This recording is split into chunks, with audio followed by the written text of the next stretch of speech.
What if I told you that the garlic in front of me is ready for its first harvest? Because actually there's 3 different ways that we can harvest this delicious crop.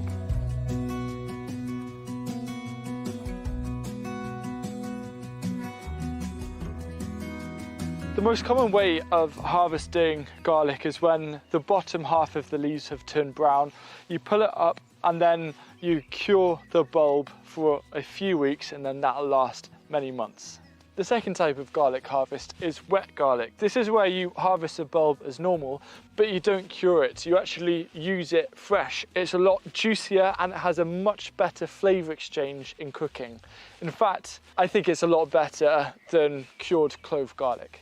And the third harvest is green garlic, which allows us to enjoy our garlic up to 12 weeks before the usual harvest time.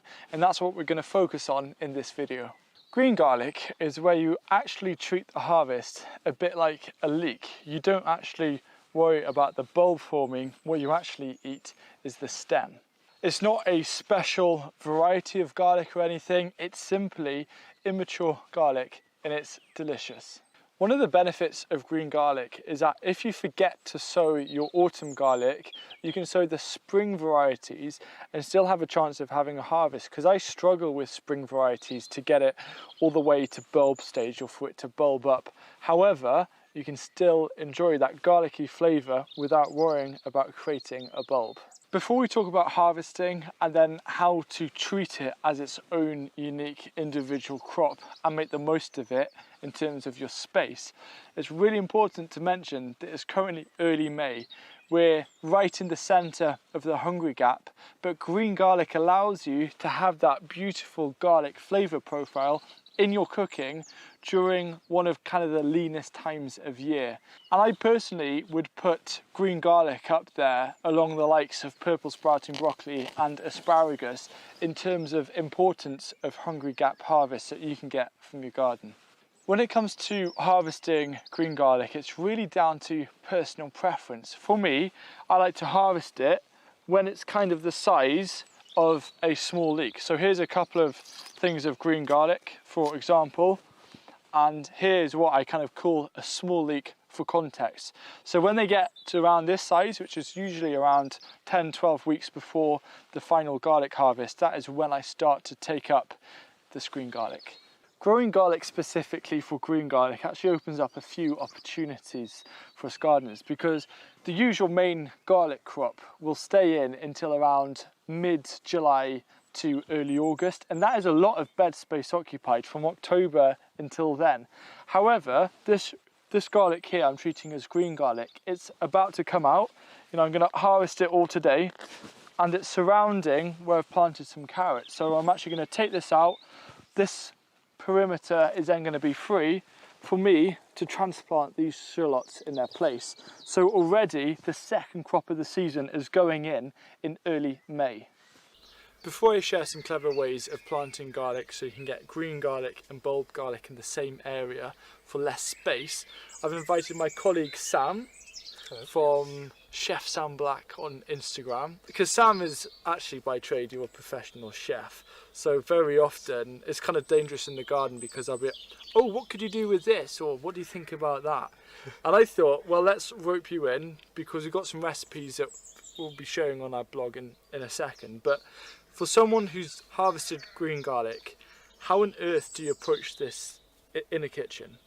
So I would treat it basically like a sweet garlicky leek as an ingredient. For the actual cooking of it, treat it more like a leek than garlic. Like, it can be used as a base to dishes, but it's much nicer to celebrate that kind of sweet, more delicate version of the flavour. It's a very special flavour and a very special crop. Over, say, normal garlic where you dry it and then sometimes it doesn't last the whole winter, is there a way that we can actually preserve this so we can enjoy it for the winter months? Yeah, so one of the nicest ways of doing it, because it's a very aromatic ingredient, it works really well with fats. So actually on the blog, I've recently released a recipe for making green garlic butter, where you just gently saute your green garlic in a portion of your butter to release those aromatics, capture it in the fat, add it to much more butter with a pinch of salt. blend it together, and then balancing it into a sausage that you can then stick in the freezer, and then whenever you need it you just cut a little disc off and chuck it in, and it makes amazing garlic bread as well. Incredible garlic bread. And also something like that is, because of the shape, it's quite easy to stick down the sides of a freezer drawer or something. Yep, you can lose it pretty easily. Yeah, well that might be a good thing, because when you're having a sort out in winter, you're like, yes! Yes. Reminiscence of spring. So on our blog, Farmer and Chef, we actually have a fair few green garlic recipes for you to try. But is there any one in particular you'd love to highlight, and you could say, if you could only try it once, try it this way? It probably sounds a little bit boring, but we actually made a version of a leek potato soup using green garlic instead of leeks. And it was, oh my god, is it dying or something? I was trying so hard not so Yeah, it's got good diaphragm control, isn't it? Okay.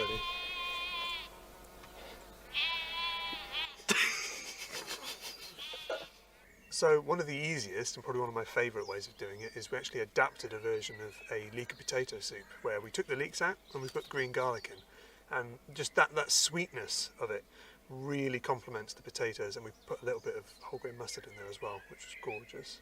Yeah, so if you need something to do as soon as you harvest your first green garlic, try the soup and everything else. I quite like the look of that hummus, but enjoy the recipes.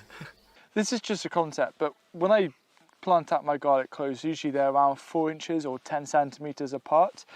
One idea that I have that I'm going to try this, well, for the next growing season, is to actually plant the bulbs around 2 inches, 5 centimeters apart, and then harvest every other one as a green garlic, and then leave the ones that are left over to then grow normally and develop the bulbs, which means in that same space behind me we can get 2 different crops without having to actually expand the growing area.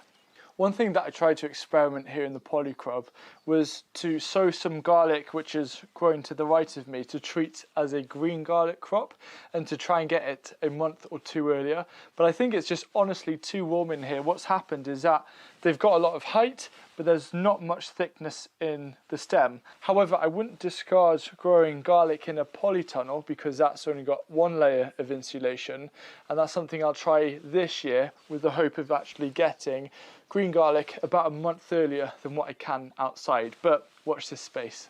I believe that there's a lot of opportunity for us to use green garlic as a core player in our hungry gap and the way that we produce food and approach self-sufficiency. But if you've not grown garlic before, or you're struggling to get good crops, this video right here shows you the complete guide from planting the cloves to harvesting to get a really abundant garlic harvest from your space.